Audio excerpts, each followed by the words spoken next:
Hello guys, another beautiful install at Kayhan warehouse today for Toyota Corolla 2017-18 with our Linux Pro wireless Apple CarPlay unit.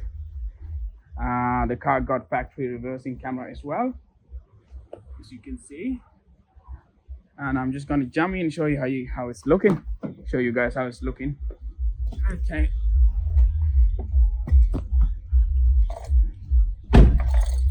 So this is a 10-inch Linux Pro Kayhan unit with a wireless Apple CarPlay and Android Auto.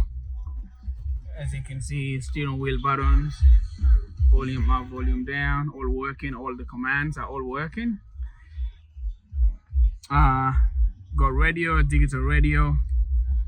So we'll just navigate home. As you can see, the home page. You can also do front camera if you want. We'll start with the reverse.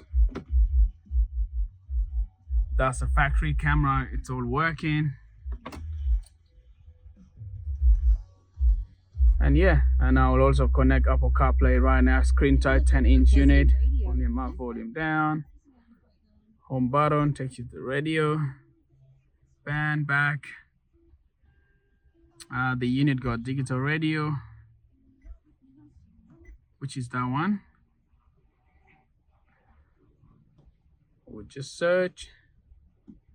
Since the new unit, we have to scan the channels. Hazard buttons also working, normal as well. And yeah, and that is the antenna there for the digital radio. We've also installed external mic here for the customer for hands-free calls. And yeah.